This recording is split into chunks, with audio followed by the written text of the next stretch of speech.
Good morning friends, आप सबका अपना यूट्यूब चैनल द एजुकेशन में आप सबका स्वागत है।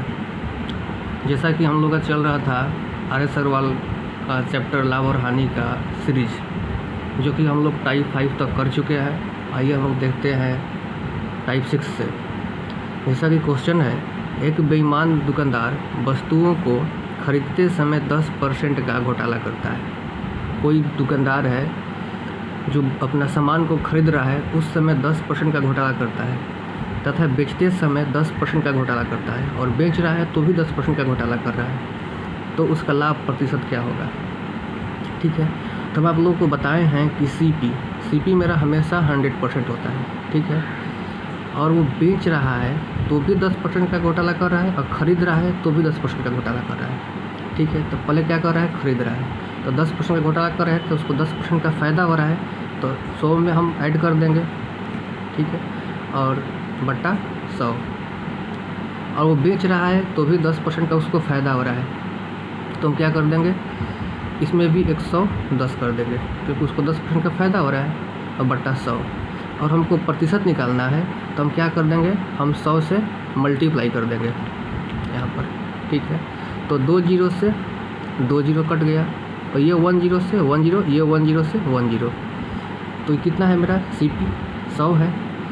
और कितना में ये बेच रहा है, तो हम इसमें मल्टीप्लाई करेंगे, 11 कितना होता है, 121 होता है। तो 100 मेरा CP है, और बेच रहा है 121 में 21 का फ़ायदा हो रहा है, तो मतलब ये मेरा 21% फ़ायदा हो रहा है। और आइए हम देखते हैं question number next. Question number 2 का आ रहा है, एक दुकानदार वस्तुओं को खरीदते समय 20% का घोटाला करता है। कोई दुकानदार है, अपना वस्तु को खरीद रहा है तो 20% का घोटाला कर रहा है, मतलब उसको 20% का फ़ायदा हो रहा है, तथा बेचते समय 20% का घोटाला करता है। जब वो वस्तु को बेच रहा है तो भी उसको 20% का फ़ायदा हो रहा है, तो उसका लाभ प्रतिशत ज्ञात करना है। जैसे उसी प्रकार का क्वेश्चन है, जैसा कि हम जानते हैं कि CP मेरा हमेशा 100% होता है, और जब वो बेच रहा है तो उसको कितना का फ़ायदा हो रहा है, 20% का। तो जितना फ़ायदा होगा हम 100 में ऐड करेंगे, जितना घाटा होगा हमको उसको 100 में से माइनस करेंगे। तो इसमें फ़ायदा हो रहा है तो 120 बटा क्या हो जाएगा, 100 हो जाएगा। जब वो बेच रहा है तो भी 20% का फ़ायदा हो रहा है, तो 120 बटा 100 हो जाएगा। और परसेंटेज निकालने के लिए हम 100 से मल्टीप्लाई करते हैं। ये 2 जीरो से ये 2 जीरो कट गया, ये 1 जीरो से 1 जीरो, ये 1 जीरो से 1 जीरो, तो CP कितना है, 100%। और बेच कितना में रहा है, 12 144, तो 100 में उसका CP है और बेच रहा है 144 में, तो ये SP हो जाएगा। कितना का फ़ायदा हो रहा है, 44% का इसका फ़ायदा हो रहा है। ठीक है, आइए हम देखते हैं क्वेश्चन नंबर 3। एक दुकानदार वस्तुओं को खरीदते समय 30% का घोटाला करता है तथा बेचते समय 30% का घोटाला करता है। जब वो खरीद रहा है तो भी 30% का घोटाला कर रहा है, जो वो बेच रहा है तो भी 30% का घोटाला कर रहा है, तो उसका लाभ प्रतिशत ज्ञात करना है। तो जैसा कि हम लोग को पता है कि हम जो CP होता है हमेशा 100% होता है। जब वो खरीद रहा है तो भी उसका 30% का फ़ायदा हो रहा है, जब वो बेच रहा है तो भी उसका 30% का फ़ायदा हो रहा है, तो कितना हो जाएगा, 130 बटा 100। प्रतिशत निकालने के लिए हम क्या करते हैं, 100 से मल्टीप्लाई करते हैं। ये जीरो से ये जीरो कट गया, ये 1 जीरो से 1 जीरो, ये 1 जीरो से 1 जीरो, तो CP कितना है मेरा 100%। और 13 क्या हो जाएगा, 169।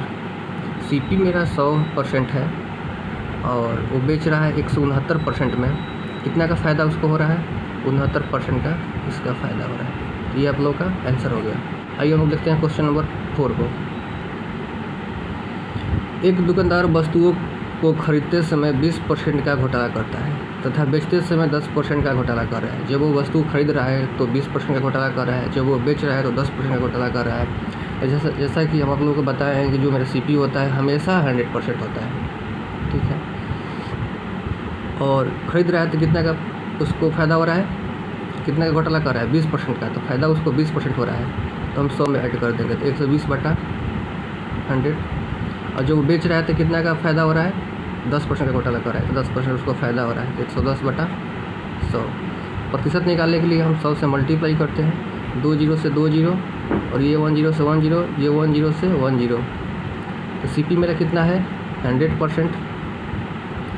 बेच कितना में रहा है, तो कि आप लोग मल्टीप्लाई करिएगा 12 में और 11 में तो 132%। तो CPU उसका है 100% और बेच रहा है 132% में, तो उसको 32% का फ़ायदा होगा। ये आप लोगों का आंसर हो गया। आइए हम लोग देखते हैं क्वेश्चन नंबर 5। एक दुकानदार वस्तुओं को खरीदते समय 40% का घोटाला करता है तथा बेचते समय 30% का। जब वो वस्तु खरीद रहा है तो 40% का घोटाला कर रहा है, मतलब उसको 40% का फ़ायदा हो रहा है। और जब वो बेच रहा है तो उसको 30% का घोटाला कर रहा है, उसको 30% का फ़ायदा हो रहा है। आप लोगों को हम बताए हैं कि जो मेरा CPU होता है हमेशा 100% होता है, ठीक है। और 40% का घोटाला करता है तो 40% उसको फ़ायदा होता है। तो जितना फ़ायदा होगा हम 100 में ऐड करेंगे और जितना हमको लॉस होगा हम 100 में से माइनस करेंगे। तो यहाँ पे हमको फ़ायदा हो रहा है तो हम यहाँ पे 140% कर देंगे बटा 100। और जब वो बेच रहा है तो कितना हो रहा है 30% का फ़ायदा, तो 130 बटा 100। और प्रतिशत निकालने के लिए हम 100 से मल्टीप्लाई करते हैं। तो ये 100 से ये 100 कट गया, ये 10 से 10, ये 10 से 10। तो CP आपका कितना है 100%। और आपका SP कितना हो गया 14 में और 13 में आप मल्टीप्लाई करिएगा तो आपका आ जाएगा 182। तो ये आपका 182 में बेच रहा है और 100% में ख़रीदा हुआ था, तो आपका 82% क्या हो गया, आपका फ़ायदा हो गया। तो ये आप लोग का आंसर हो गया। और आप लोगों को वीडियो अच्छा लगे तो लाइक करिएगा और सब्सक्राइब करिएगा और ज़्यादा से ज़्यादा शेयर करिएगा। और ऐसे ही आप लोग पे सपोर्ट रहा तो ऐसे ही वीडियो आते रहेगा। ये हम लोग का सीरीज चल रहा है RS अग्रवाल का, और आप लोग प्रॉपर नोट्स बनाइएगा और ज़्यादा से ज़्यादा प्रैक्टिस करिएगा, क्योंकि वीडियो देखने से नहीं कुछ होता है। जब तक से आप लोग प्रैक्टिस नहीं करिएगा तब तक से कोई फ़ायदा नहीं होगा। तो वीडियो देखने से, उसको नोट्स बनाने से नहीं होगा, उसको प्रैक्टिस भी करना पड़ेगा। आप लोग प्रॉपर प्रैक्टिस करिएगा, ठीक है। धन्यवाद फ्रेंड्स।